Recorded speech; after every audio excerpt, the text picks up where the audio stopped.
I've disgraced this book. You won't look at me the same. Please don't hurt me. So what are you gonna do? This is a film about abortion, religion. Because abortion is one of those tough topics, to talk about. It's something that's really tough, so I was like, uh-oh. About a woman who wants to get an abortion, and the guy that she had a one-night stand with, the father of her child, doesn't want her to. We set out to make interesting stories. But the storyline, it just really makes you think about something that may have happened to you or somebody else that you may have known. It's really interesting. Like, if there's an elephant in the room, instead of like pushing it to the side, why not discuss it? One of the jobs of the artist is to bring people's attention to these issues. I believe that my character is not too different from a lot of women in the world. We have a certain mystery to us. I really like the character, but now I'm feeling like I resonate with a lot of the things that she does resonate with as well, because she's real. She hurts when somebody leaves her, or she gets upset when when somebody doesn't return the love that she gives. Some people may view my character as being self-righteous and selfish. Others may view him as being righteous and selfless. I was Dexter's best friend. He's more of the friend who's that person you can talk to, no secrets. There's a bond there. My character knew that something was wrong immediately. He asked him for a favor, and it was something out of the blue. Like, it's me saying to you, let's go rob the store. But you're my friend, we're supposed to do that, right? As a best friend, you're supposed to do whatever you need to do to help your friend and support them. But in this case, what are you thinking?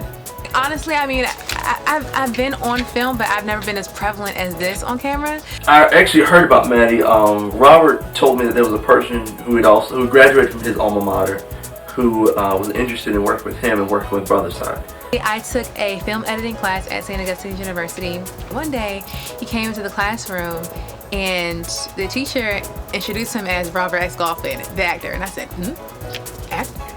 He's awesome. He's a celebrity. Me being, the outgoing person that I am, I'm just, listening to the teacher read out his biography. I'm just like, well, I'm about to get up and just introduce myself, because I think that he has done a lot.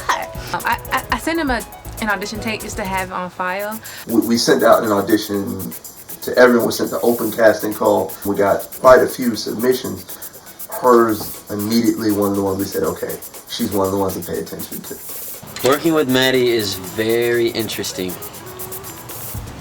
She's awesome. she's great. Maddie Jackson is bold and fearless, and she really put herself into some vulnerable positions, both behind and in front of the camera. She didn't disappoint us on set either. She came to set, she brought it, she did her role, and she did a wonderful job. She's willing to go wherever she needs to go and take risks, and we really did put her through a lot.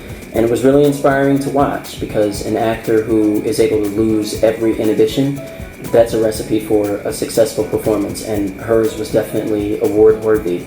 Maddie, she was fun. She was loads of fun. Yeah, she had a lot of fun with us. And she even called me out, didn't even know it, for a challenge. Because she set us up. She said that she was going to Virginia that night. And we were all like, wait a minute, you going to Virginia, like, right now? She was like, well, you guys, I'm leaving. And then she left and told us that that's not where she was going. So that night, in the car scene, and I had a little roach. The roach. Oh my goodness, the roach. And I was like, y'all listen, we were on Team Brotherside that day. I said, listen, we need to get this together. She got us, we got her back. I put a little fake plastic roach, and in the middle of the scene, I put it right between the seats. Oh it's not real. Oh my God. I had to get you back for that. That scream. Oh my God. And that dog was loud. Did you get any of that? Even Robin had to calm her down, but I was like, look, that's what you get. This is heavy material, and you need levity to break up the tension. Josh is awesome. He's so fun. Of course, you know, this is a business and a lot of times you have to be serious, but it's also really important to make sure that you have fun.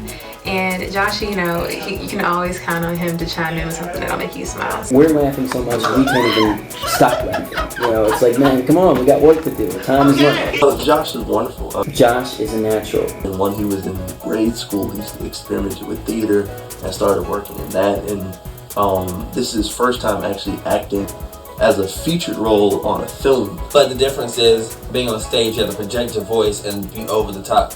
Just being around it, he understood the change from the big and over-the-top dramatic acting that you have to have for theater and the subtlety that you need for a camera. What would my character do in this situation without overly projecting? Just be the person that I was scripted to be. Well, his transition was flawless and it was beautiful. I wish I had written more for him. Josh is great, and I think if he continues to act, the sky's the limit. Maddie, go around the corner. When I say action, come into the shot. I'll say this was the first time I got to be a cinematographer where I had complete control over the camera and everything was falling back on me. Zach has an amazing eye. To watch his cinematography skills continue to flourish, it's like watching a flower as it blooms. For him, it's blooming into a tree. There were a few scenes in particular that had their challenges. For instance, turning this room into the club was a really big challenge. Getting the lighting perfect for this, setting up the black cloth, which actually absorbed a lot of light, and just making sure that that everything was lit perfectly. We wanted it to be to give you that dim, dark club look, which for you to still be able to see everyone. There was another scene that we shot outside, and it was like the middle of the day, and the sun was beaming right down in the alley. And figuring out exactly, okay, how do I make this work? Because we wanted the shallow depth of field to be really in focus on her, but that lets in a whole lot of light. So then figuring out how to block the sun's light to make it perfect and make it work. Yeah, the cinematographer enhances the story. Without the cinematographer doing his job and telling the story, as well as the people, you'll miss out. It'll be poorly executed. The layers, it's the script, it's the actors, it's the music. Josh is a musical genius. In post-production, there's editing it, and there's also coming up with the score for it. With us, we have Samuel Joshua Sauls, who writes all of our music from scratch. I could hear like a certain piece in my head, and I can go based off what style it is, if it's in a major or minor key, depending on what the emotion is behind it. Every single score that he's delivered to me, it's just knocked my socks off. He's a classically trained pianist, so he understands music on a level that we don't understand. I read music, but when we get together and talk about what the film is going to be before we even, set foot on the scene or the set or whatever we do, we talk about what scenes are going to be what scenes, what's going on in the scene, how the characters feel, what the emotions are, and then I go based off of that, how the music is going to sound. The people who helped me in the film as far as music went was Jamal Williams, Samuel Clyburn, and Xavier Eubanks. And I showed them like certain scenes or whatever we were going to compose for it. So they ended up putting pieces together of everything, and it all ended up working out. And for 4 out of 5 of the films that Josh has scored already to be award-winning, I'm tipping my hat. That's Me, I'm Perfect, Under the Thumb, Iron Man, and yeah.